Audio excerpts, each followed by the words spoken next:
Hello, my name is Max and welcome to this tutorial today where we're going to program a simple snake game using JavaScript and HTML. Before we get started, I just want to go through some basic snake game theory and the data structures we're going to use when we program the game. So to start off, I just want to describe the grid data structure. So it's useful in games where the game word is confined in naturally sized chunks of data or information. In our example, that will be the game board. That will be represented with a grid data structure, and in each cell we can have an ID what that cell contains, and by drawing different sized colored boxes, depending on what is the ID in that particular cell is, we can get a graphic representation of the game. And we can represent it in numerous ways. In our example, we use a 2D array. So this is the example I was talking about. So this is the data structure of the grid, and on the right here you can see the graphic representation. And then by shifting position of different elements in the grid, for example this 0 here and this one here, we can make the snake move in this fashion here. And by doing that process, we do the game tick, or the update of the game.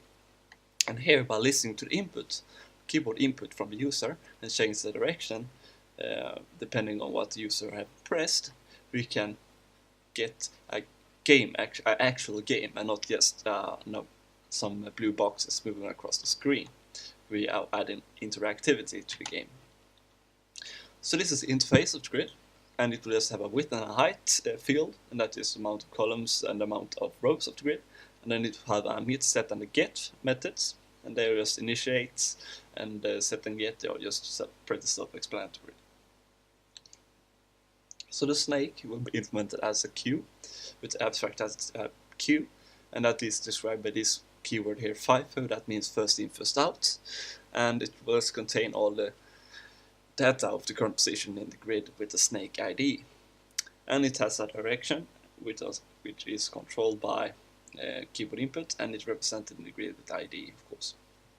So here's the interface of the snake, so it have the direction, and the last fields here, and that just means the direction, and the last pointer is used when we are shifting position in the grid. And then the init, remove, and insert methods are just taken directly from the queue interface, almost. The D here is just to set direction, initialization, a start direction for the snake. And then the fruit item or food item here is represented only by an ID in the grid, and the position is set randomly by this function set food, and it will set the fruit item at a random free cell in the grid. And then for drawing and graphic representation, we're using HTML canvas, and we're just going to use the field style, width and height fields, and then the context and field rect methods. And for animation, we'll be using the window request animation frame, as is widely supported now, almost in most of the modern browsers out there. So it will be no problem for us to use request animation frame for this example. Anyway, let's get started by programming our actual game then. So I'm just gonna save a file here, save it on a map and computer, snake HTML, and in here just grab some basic HTML5 stuff here, so simple snake game, something like that. And then in the body, all we need is a script tag, more or less. And let's start by specifying some constants. And the only one we need is the number of columns, I guess. So that's 26. You can of course set to any arbitrary value you want here. I'm just going to use constant 6, and then we do need some IDs, and then we need for empty, I'll set that to 0, and for snake set that to 1, and for the fruit set that to 2, like that. So let's start by making our grid here. Set our width, initiate that to null, the height, initiate that to null as well, and then inside the grid we need a representation of the grid, and that is this underscore grid stuff here. So let's do the init method, and that took a direction and number of columns and number of rows like this. And then did we have a set method to val at x and y position, and lastly a get function, and that is x, y, like so. And then the snake, it will be quite simple to do that as well. So let's have a direction, which that null, and then inside of it we need a q here, so set initialize null as well. I have the init function method, took a direction and a start position here, and then we have the insert method, that is took an x and y, like so, and then we remove. It took no arguments and like that. And then do we have, right now I'm just writing out the boilerplate for our game, if you're wondering. And then we have the function set food, like that, and then we need some game functions. So that will just be a main function, and a loop function, update function, I guess, and lastly a draw function. And in the end of the file, make sure you call the main function like that. And I forgot one function here, the init function, like so. So we can start by implementing our grid structure. That's quite simple. You just want to set the width to the number of columns here, and the height to the number of rows, of course. And then do we initiate the grid here to an empty array, and then do we loop some stuff here. So var x equals 0, x is less than c, x plus plus, like that. And then do we loop for var y equals 0, y is less than row, then y plus plus, like so.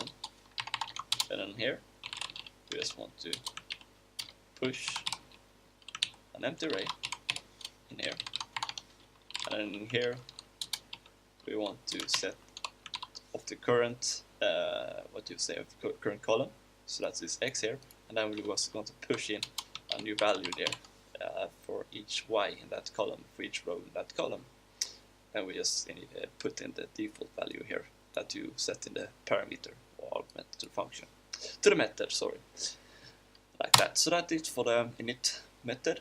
And the set method is really simple. It just is the grid of a certain position, x and y position, equal to val, like that. And then for the get, it's simple that also, that just return this grid x and y, like that. So that's it for the grid data structure. So let's do the snake, and this dot direction equals to d, and then do we just say this dot q equals an empty array or empty list, and then do we just say this dot insert x and y, and I almost forgot the last field here. So yeah, so in insert it's quite simple. It's just this dot q dot unshift, that means put at the start of the file, and we just put the x object here and the y JavaScript object like that, and then do set this dot last equals this q at 0, and remove here, it will just return this q dot pop, like that. So that was for the snake. So let's do the set food here. So we need to track all the empty places of the grid, so we just initiate that empty array like so, and then do a loop through all the stuff here. So var x equals 0, x is less than grid no width, x plus plus, and then do we do another loop here for var y equals 0, y is less than grid dot height, y plus plus, and then do we just say if grid dot get x and y, y equals to or is empty, like that. Then we say empty dot push x and y. that. And then we just get rand pos equals empty, and then we get a random element in that array. We can just do this. So math.floor, math.random times empty.length. And you can think about it by yourself, but that will give us a random empty element. And then we just say grid.set fruit at random position.x and random position.y. So that's it for our data structure that represent the game. And then here, for these functions work, we of course need some game objects. So we need a canvas, I guess, and a context, and then we need a key state and a frames variable. Those we will need use in a moment, but those we do now. So to get started, just initiate canvas, a document, create element canvas, like so. Let's set the width of canvas to the number of columns times 20, I guess. Let's set the height, if I can spell right, to number of rows times 20, like that. And let's set context to canvas to get context, 2D, and then let's append. So document body.append child canvas, and then it's called the init function and the loop function.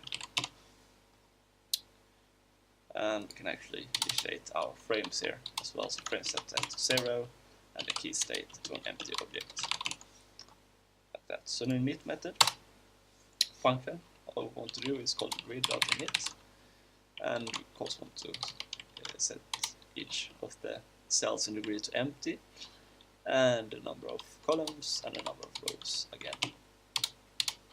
And then we set start position here of the snake, and that will just be math.floor, so we can have both odd and even number of columns divided by 2, like so. And the y will just be set to rows -1. Then do we say snake.init, and we can set the direction variable. We haven't set it, or did we? No, we did not. So let's set some direction here. So that will just be left, up, right, and down. And let's set the starting direction here to up, I guess, and then sb.x and sb.y. So, and we will set a snake at start position.x and start position.y, like so. And then of course we want to set the food item. And the loop, we just want to call the update function and the draw function. And then we will say take this window request animation frame that I was talking about, and that we take the loop and a canvas as a function, a callback function, and a canvas as arguments. So the frames update we can leave empty for now. We can just increment the frames variable. And in the draw we need the tile width, so that equals to canvas.width divided by grid.width, and the tile height, that canvas.height divided by grid.height, like so. And then do we just loop again, so we can just copy some code from up here, copy this code here, I guess. So let's do that, like so, and then let's go to the rest inside here. So in here, let's do a switch statement of the grid.get of x and y, and we have all the cases here. So we have case empty, case snake, and case fruit, of course. And all of those, we just want to set the field style to color. I just set alt white for now, and then do we want to break? Don't forget the break there, guys. And then I just change the snake height to a cyan color, and the fruit to red.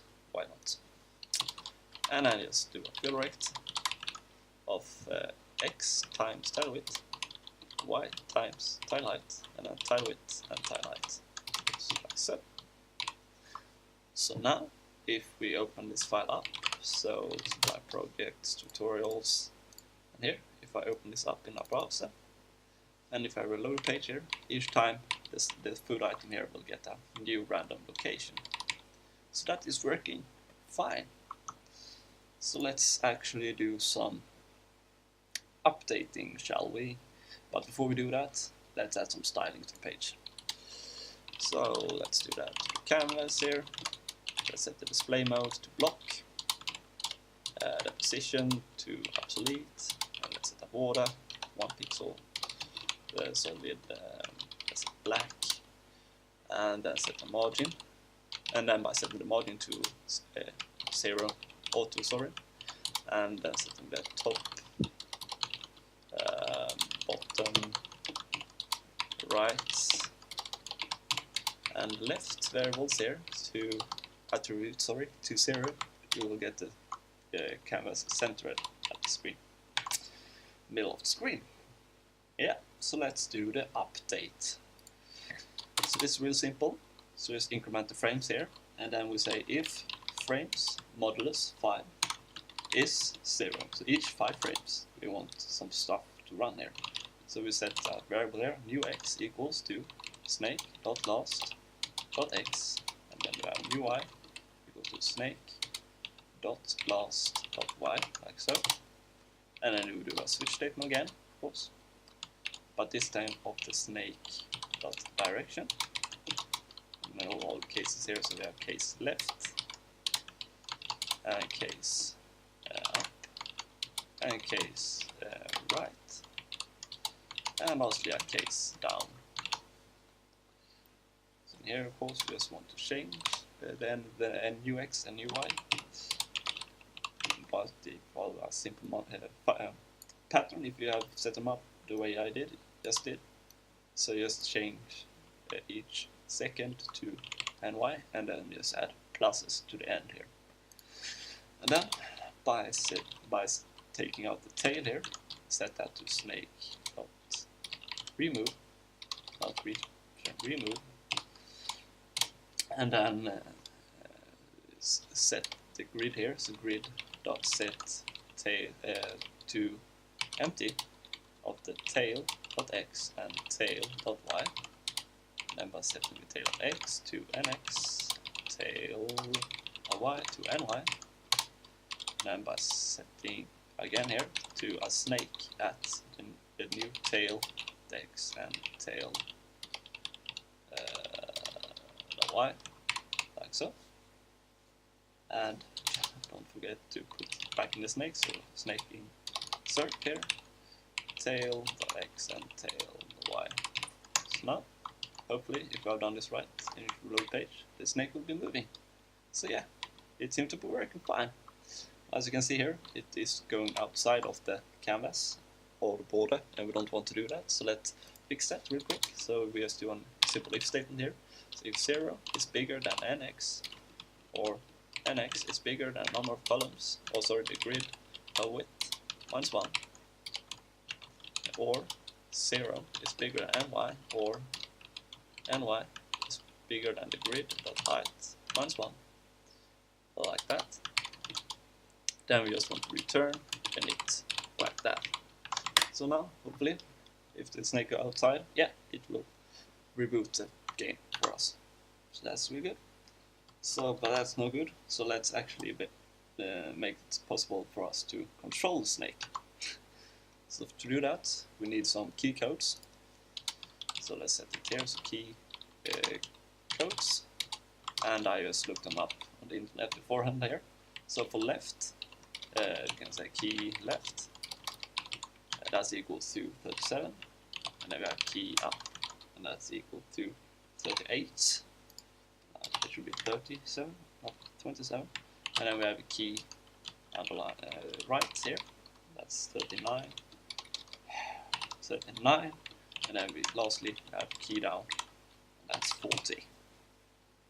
So that's all the key codes we need. So let's get get down to the main function here, and let's capture the key state or key codes that is pressed. So document add event listener, like so, and key down. Let's take a function with an event attribute, like so, and let's just copy this down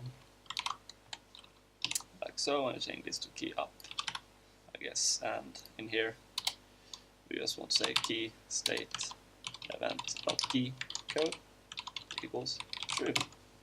I'll need to remove of the key up. We just want to remove it, so delete key state event dot key code.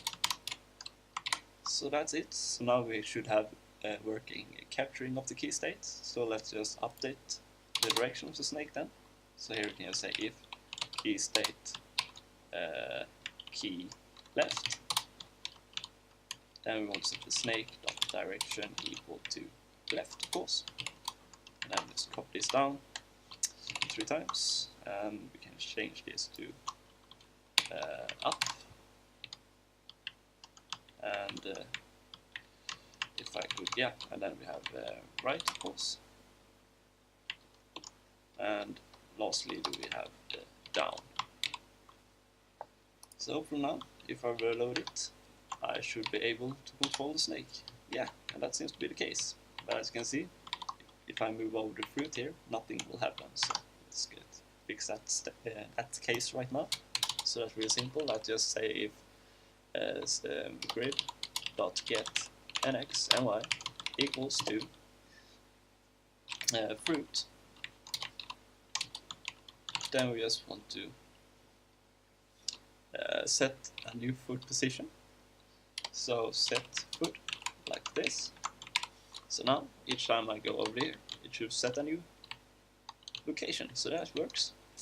But the snake isn't growing, so let's fix that. So then, if this is the case here, if the head is on a fruit item, then we just want to set a tail item here to a new item with nx and y to ny, like so. Then we say else statement here, and then we just grab all these up here, I guess, and just tab it in here, and hopefully now the snake should grow.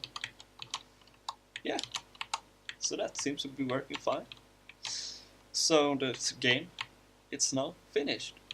It's just one thing, or not finished, is if I try to hit myself, nothing will happen. So let's fix that also. So that's really simple. It just add a not if statement here, or if condition. So that is just if grid dot get nx and ny, if that equals to a snake part, then we want the game to reboot again. So now if I try to hit myself, it's gonna go a bit bigger. Yeah, now the game rebooted.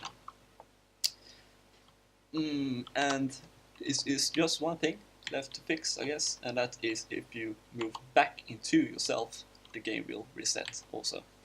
So to fix that, so you can't move back into yourself most of the time, at least, then you can just add and statement here. So if snake dot direction not equals, and then here we can put some conditions here. So if the left, you put the right, and if you take up, you take the down. So just take the opposite direction, of course. So left here, and then here is up.